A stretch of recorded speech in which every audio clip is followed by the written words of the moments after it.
Welcome back, everybody, to Grand Tactician, Civil War. I'm Grummer Grandpa Gaming, and this is episode 34 our Federal Spring of 61 campaign. So, no viewer units to add this episode, so we're going to go straight into the historical record. And once again, just as a reminder, these videos are always chaptered, so you can skip around to whichever point you do so choose.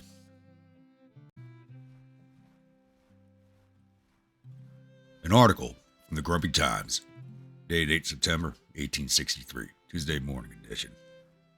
Battle of Aqueduct Bridge.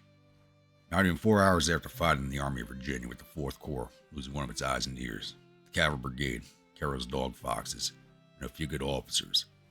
Messenger came riding like a bat out of hell. Ryder sent the Rebs with 2 corps across between 4th and Washington. General Scott just laughed, saying the Rebs don't have any more men to fight this soon. General McDowell only looked at General Scott before he yelled for the battered 4th Corps ready for a forced march back to Washington. All General Scott said was, "You'll see there's no Reb force that close to Washington. It's just old Abe wanted to keep the Corps in the city." About 1:30 in the afternoon, scouts from Pennsylvania Guard reported that it seems the Rebs were holding the crossings, but have yet to build any breastworks. Those words, General Scott ordered a frontal attack, driving over the creek, but General McDowell wanted to send what was left of the 3rd Cavalry Division to keep an eye on the Rebs. The yell match lasted a few minutes before General Scott reluctantly said fine to McDowell's plan, but still wanted the Corps to march for a frontal assault. Close to 2:30, when a report from General Gregg reached General McDowell that Rebs were dug in like a tick on a dog on the other side of the crossing. General McDowell, without waiting for General Scott to react, ordered a change in plans. Keeping the 13th marching as planned, he sent the 14th to attack the right flank and the 12th to attack the left flank. General McDowell's own words, "Hopefully the 12th and 14th will get behind the Rebs before attacking." Around 5:15 in the afternoon, General McDowell, growing impatient with General Burton and his 4th Artillery Division, sent orders to all divisions to advance on the Rebs.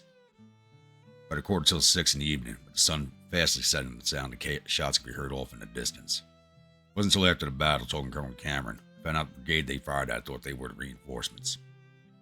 According to Colonel Richardson, the Pennsylvania Guard, it was 5:06 when the Rebs started launching an attack on his boys, with 2 full brigades that looked like a 3rd stacking behind them. It was 6 when Colonel Dimnick and McDowell's lumberjacks finally entered the fight. Colonel Dimnick's words, "My men went up against some stubborn dismounted cavalry." 6:15, General McDowell asked, "What in the hell is the Pennsylvania Guard doing? I want them to advance. Are they tiptoeing around because of what happened yesterday to Carroll dog foxes?" About 7:15 in the evening, twilight setting, McDowell could be heard yelling, "Get into those entrenchments. Show those Rebs who owns them." Close to 7, the artillery finally got into position, started opening fire on the Rebs down the creek, surrounded by what one described as a sea of blue. All General McDowell could say was about damn time they showed up. 5:07 is when the sound of bugles could be heard over the sound of the guns firing. The sea of blue charging all the Rebs in the creek. General McDowell yelling, "Charge! Get in there! Get some revenge for the dog foxes!" With this charge, the Rebs melted away, several of the brigades throwing down their rifles and surrendering. Close to 7:30, the fighting ended, leaving the task of looking for the wounded to take place under cover of torches and lamps. At the end of the day, the Rebels lost close to 9,500 wounded or killed. 4th Corps lost just over 1,300 men wounded or killed. General McDowell and General Scott arguing over whether yesterday's battle was a main attack or just a diversionary attack. All I know is that most likely future scholars will be fighting over the same thing. Was this a pincer attack by the Rebs, and the battle was part of the 16th Battle of Washington? Or was it just the Army of Maryland trying to slip behind the Union lines, using the Army of Virginia as a diversion? This will be a highly contested battle for years to come. Once again, as always, thank you to everybody who do choose to partake in submitting letters, newspaper reports, and diary entries for the units in the battle. They are always a joy for me to read. Alright, so last episode, not much happened. Between episodes 32 and 33, the game moved one day. We moved one day. So not much has changed. So 4th Corps is moving up to Frederick, with 3rd Corps coming down to DC to replace them, give them a chance to rest and refit. Carroll dog foxes are on their way up to Tradoc so that they can be reformed.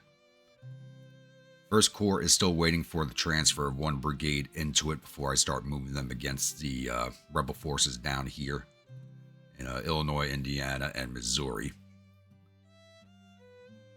2nd Corps has finally begun the siege of the Fort Gibson garrison.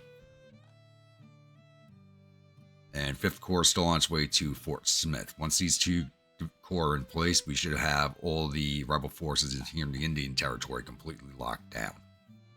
They got nowhere left to go. Unless they want to retreat up into the hinterlands, but there's no river crossings up here. So they got to fight us or disintegrate. Only 2 options. 7th Corps is just waiting on some supplies right now. Probably do actually have enough to move. Morale's only at 41%, so I want this to be higher before we start moving against Fort Arbuckle. So probably give them a few more days to get ready for that. And 6th Corps still has orders to move against Fort St. Philippe. And finally, take control around New Orleans fortifications.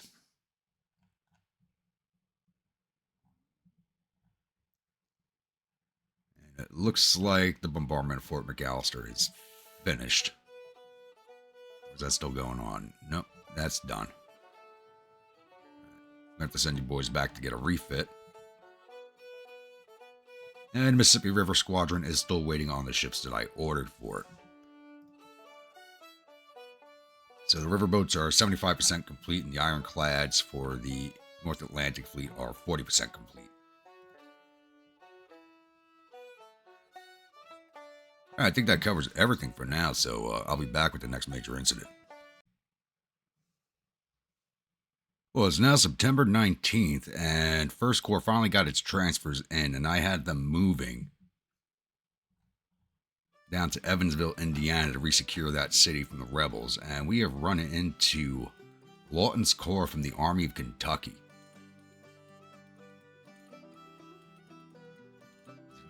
Actively distinguished. Meh.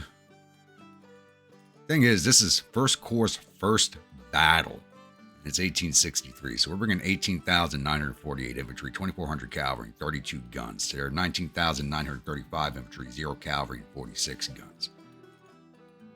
So, we're going to see how 1st Corps does on their first action of the war. I'll see you on the other side of the load screen. Welcome, my grunts, to the Battle of Vincennes, Indiana. So we're on the Big Creek Ridge map, and we were defending back here at Proud Run. And I only have 2 divisions of infantry and 2 batteries of artillery, a cavalry brigade and engineer brigade for this corps. Right now, this is the smallest corps of the Army, because they basically a garrison force, so it was never meant to really see any action. The rebels are coming in from dead south of us. So I'm expecting the AI to basically make a beeline up these roads here and follow along the river here. So I've set up an L-shaped defense up at the objective point. 1 division across the road here, 1 here along the railroad line. And I probably should move the cavalry over here just in case they decide to come up this way, I'm thinking. Yeah. I'm going to place them over here dismounted as a early watch force. So not much to it. Just going to wait for the rebels to show up. And I do have some morale issues because this is this army's first battle. So we'll see how it goes. I'll come back in once we have contact with the rebels. Alright, it's now 1600, and the 1st Rebel Division is approaching our defensive line, and it is Lee's Division, Lawton's Corps. So they are kind of strung out. They took the exact route that I predicted they would, and they're still kind of strung out here along the roads. So what I'm hoping is when I finally spot the final dust trail go past the mill here, I want to try and get my cavalry around into their rear back here along the fence line if they get all stacked up over here. Check your weapons, keep them clean. My cavalry's in a perfect position to pull that off.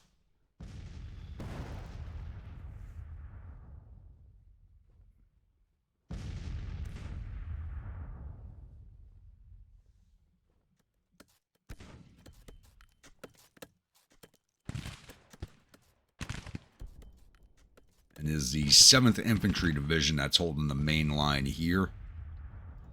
And the 3rd Infantry Division holding along the railroad tracks.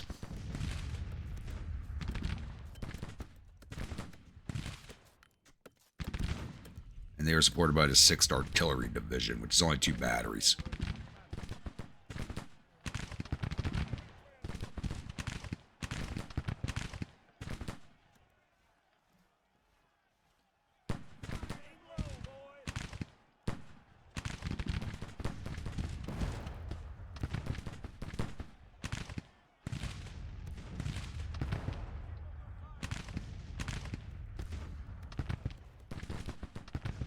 Put you on counter battery. And that's a Williams gun they brought up.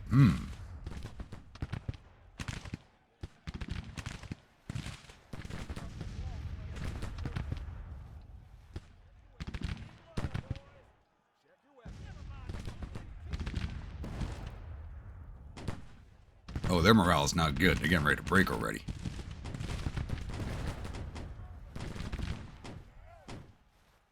And they have turned the fire at my guys along the rail line. Lay you boys down.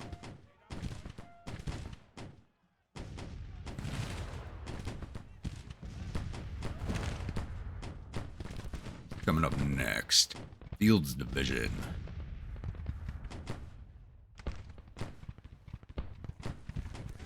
Who the hell's wounded already? Broadhead. Division commander's already wounded? Jeez. Somebody's got a promotion. Oh, wait, no, I did have Brigadier General come back from being wounded, so... job's opened up for him.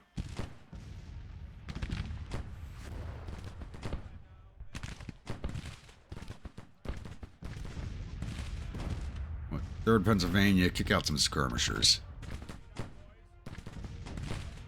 Get rid of that annoyance.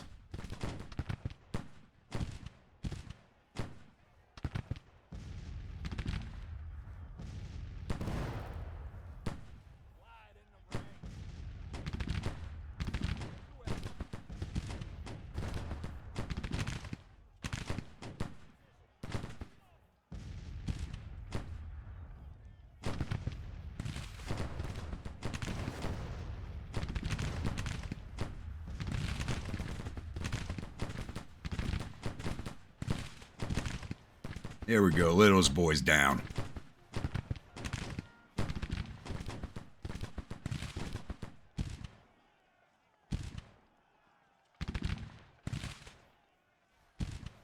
They got seen off pretty easily. We'll just keep the skirmishers here, take down whichever detachments go for those guns.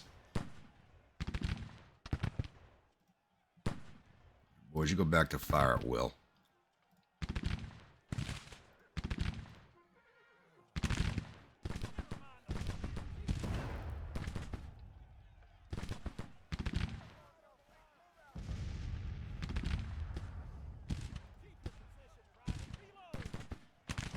Alright, that detachment number, you're ready to, boys.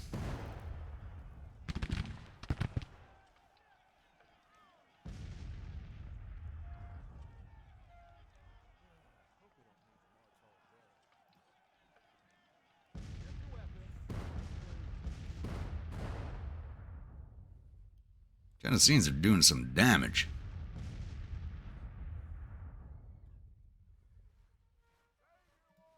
Why are you not firing at these guys?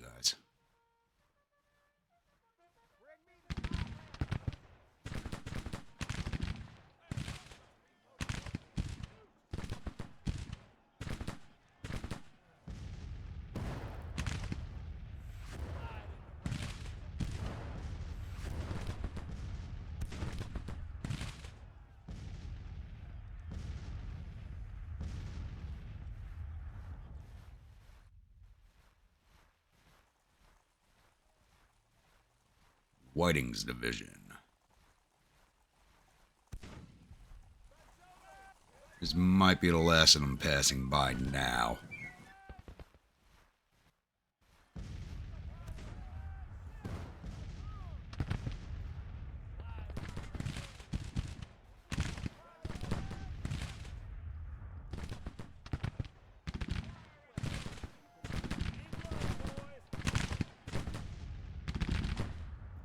Detachments out of ammo, bring them in.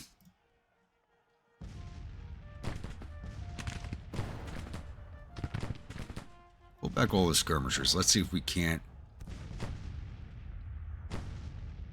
get the rebels to advance a little further into this trap. Weapon at the ready, boys. Weapon at the ready, boys.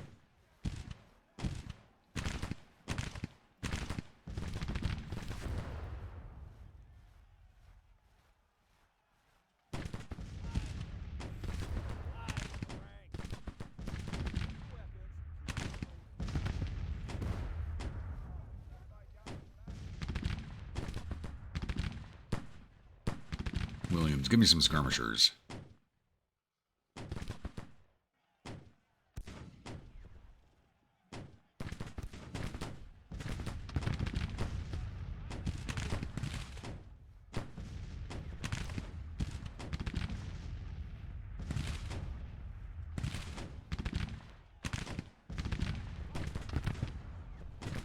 These guys pushing across for an attack.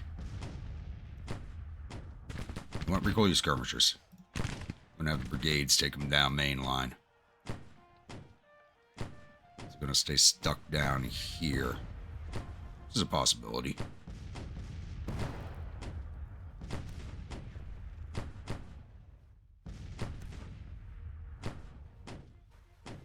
Come on, boys, keep coming up the road. Cluster up over here for me.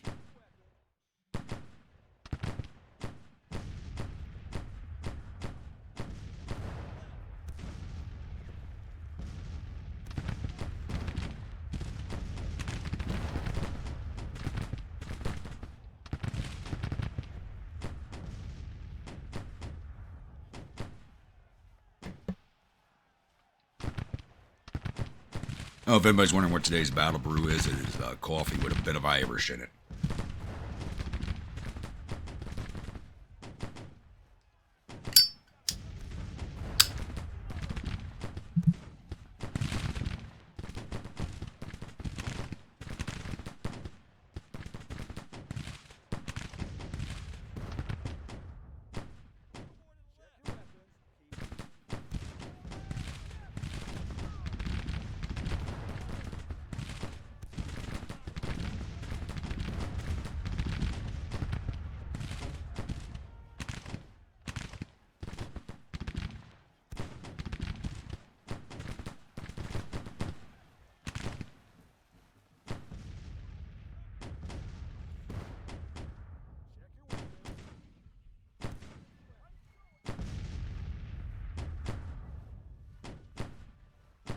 They're not even attacking where I thought they were going to attack, and they're sending them in one brigade at a time. This is horrible.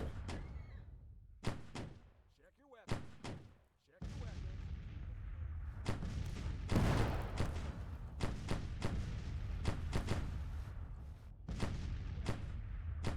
Let's shift you boys back to counter battery, because everybody's coming through that area. So as long as you're shooting at the batteries, you're going to hit whatever's coming up the road.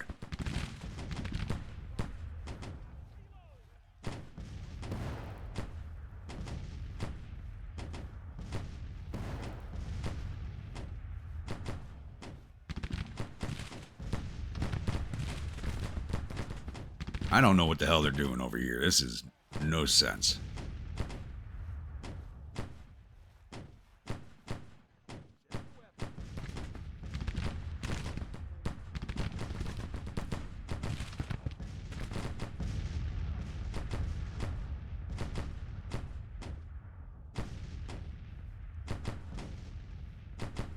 Day is about to end at 2. They may do an overnight withdrawal.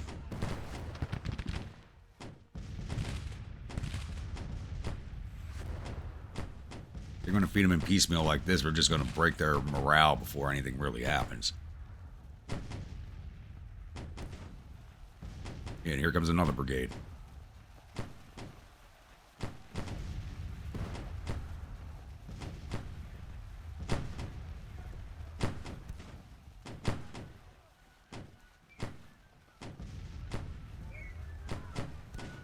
All right, Connecticut Cavalry.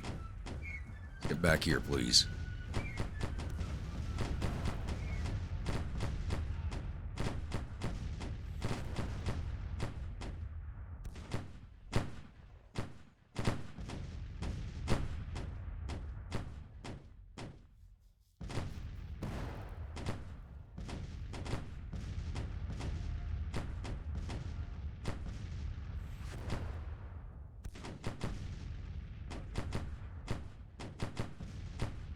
Now, let's see how my engineers are doing. Once I had these breastworks finished, I just sent them over here to start building more, get their level up. Almost at a first level.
Lawton is just throwing his men away. This is disgusting.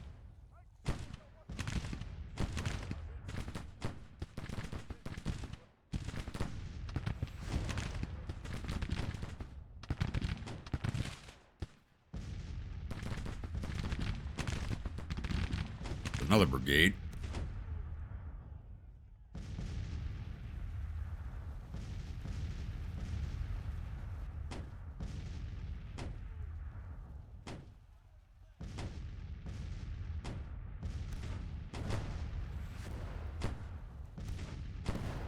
Boys can lay back down again. No point in taking artillery casualties if we don't have to.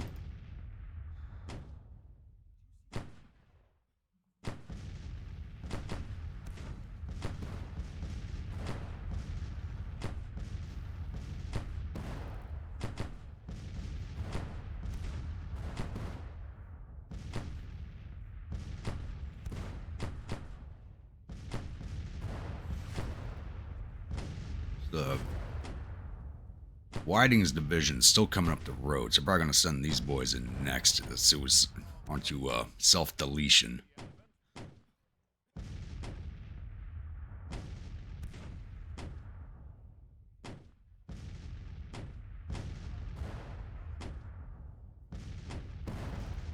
Artillery's just doing a number on them. I'm already perked up.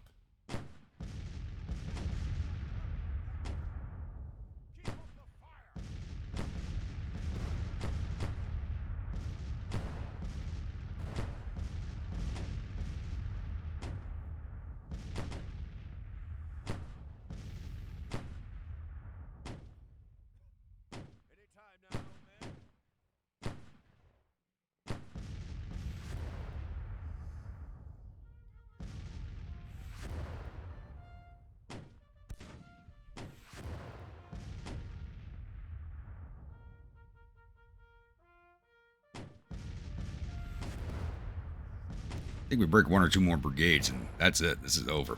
If they get up here before the day ends.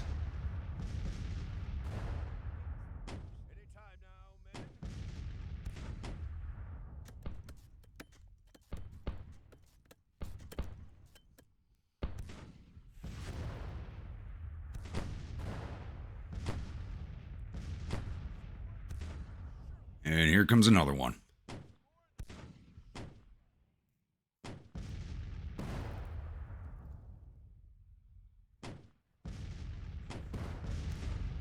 All right, boys, stand back up.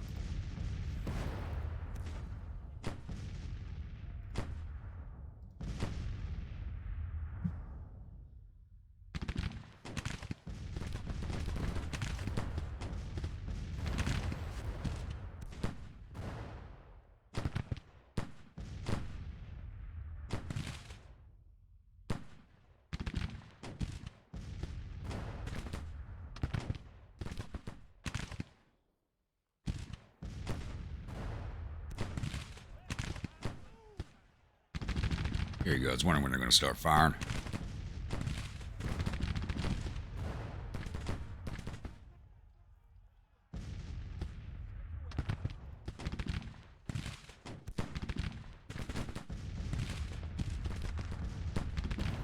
Now the second connect battery might make their Second perk level or third perk level of this battle.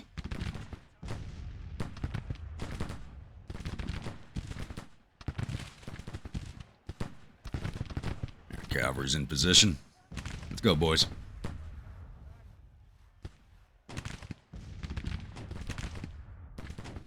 I almost forgot about them.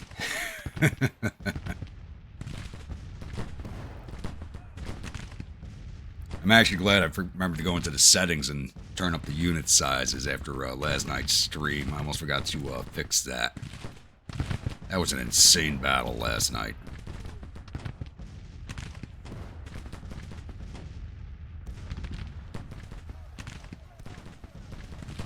Alright, Connecticut, give me a good volley, then we're going to saber these boys down.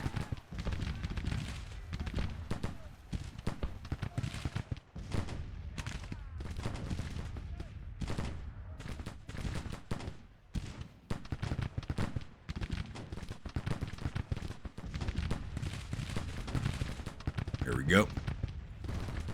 Get in there.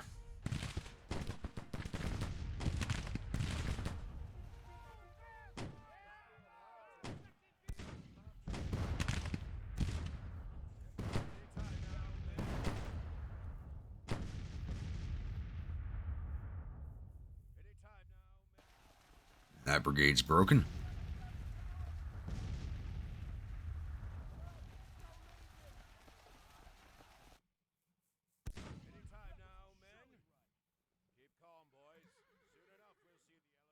All right, let's finish pushing these boys away.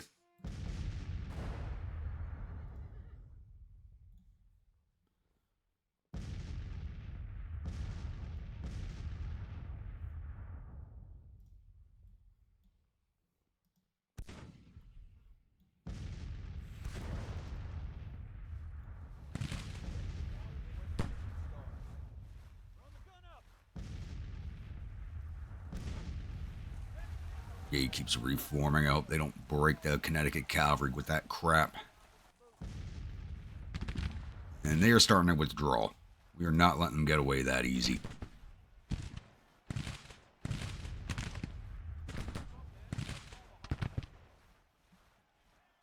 And there they go.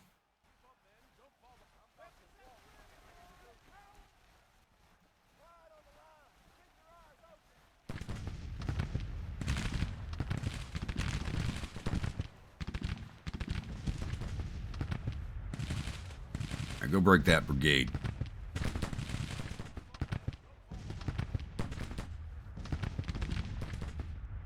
The hell are you boys doing?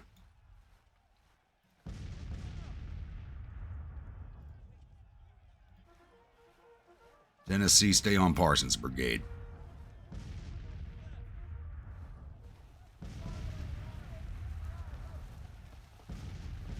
And my cavalry just broke.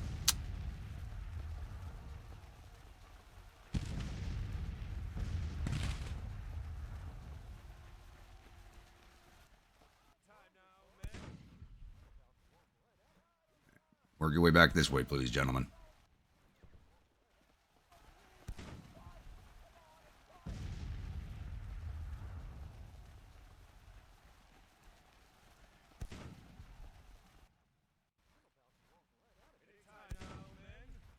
I think we just speed this along now.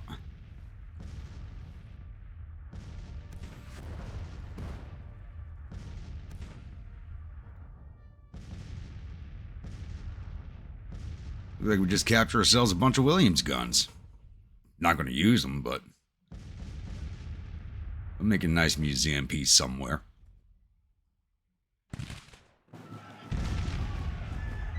Yeah, not much of a fight, more of a skirmish than anything, especially with the way Lawton put his brigades in one at a time. That was just friggin' disgusting on his part.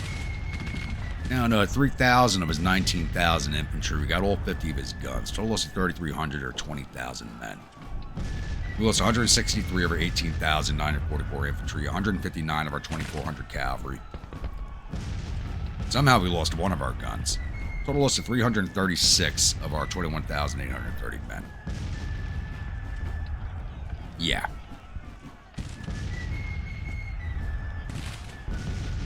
A 10-to-1 odds right there?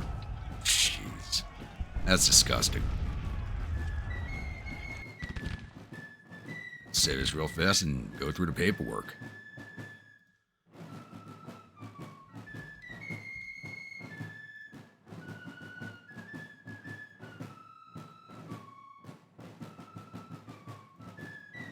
All right, 1st Connecticut Cavalry did 77 infantry, captured 218, 4th Artillery Patrol 299. Illinois Engineers did not fight. 7th Infantry Division, 1st Tennessee did 250 to infantry.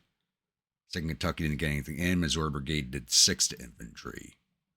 3rd Infantry Division, 3rd Pennsylvania did 464 to infantry, 11 Artillery Patrol 475. Williams Brigade did 816 to infantry, and 1st Mass got no shots in.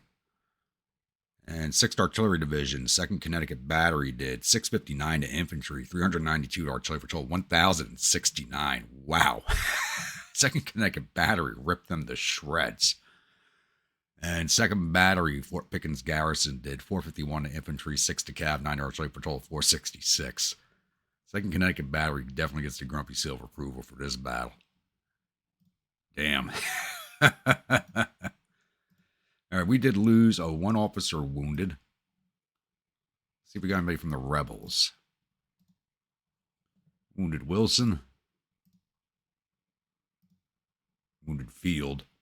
And we wounded 2 of their officers. 1 brigade commander, 1 division commander. And we had 1 division commander wounded. Not too bad for a day's work. I'll see you all at the newspaper screen.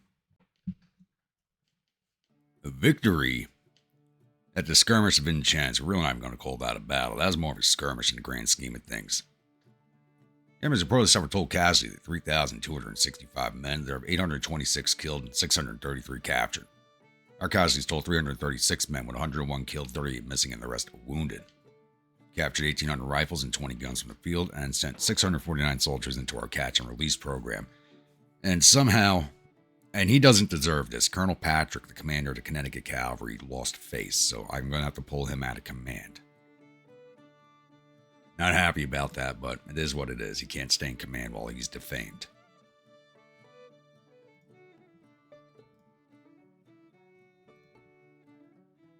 All right, so Broadhead was wounded. I do have a brigadier to replace him. Christian Hegg is now back, so he'll take over that division.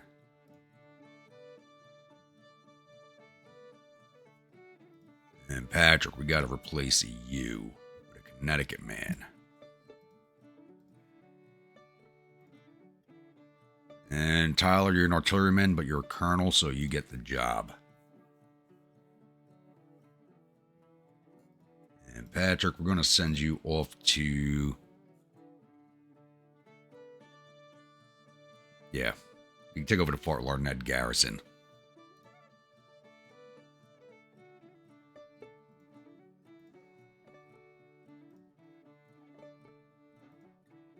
Or actually, Fort Delaware, that should be fine.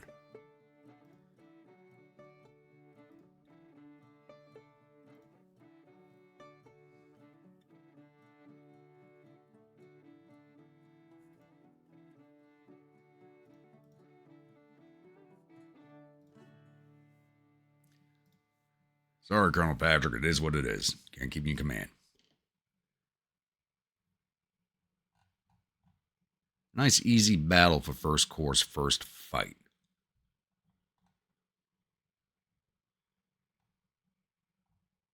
Get this one rolled off.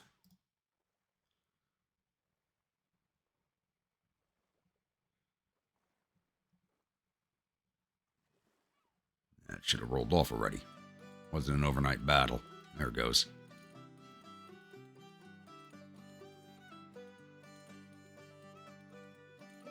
All right, continue to march to Evansville.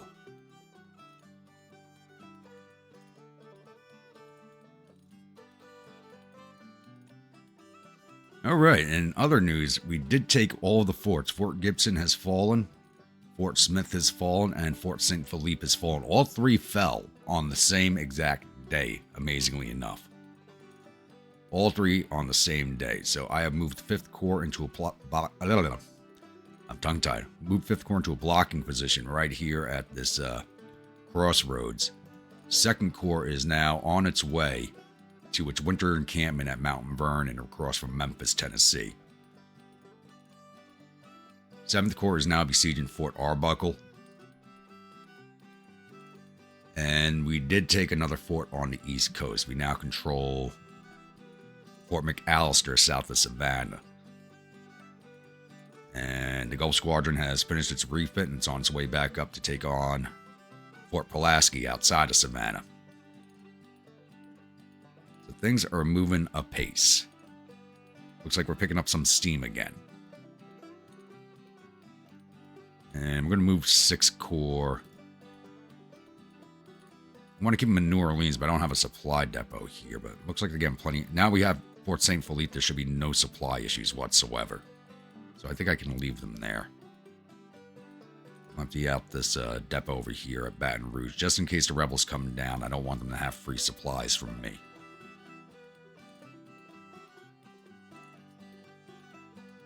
Alright. I think we'll end this episode here. So once again, if you're a new viewer, return viewer, if you're not yet subscribed, please think about hitting that subscribe button. If you do, remember that bell icon so the next video comes out. If you like a brigade in one of my armies, please let me know in the comments below. Type of unit, state it's from, weapons, uniforms, officers, and I'll oblige on all counts if possible. And as always, if you're following along in the series and enjoying it, don't forget to bayonet that like button and butt stroke that comment section. Help the algorithm get into our favor. And I will see you all at the next episode. Stay grumpy.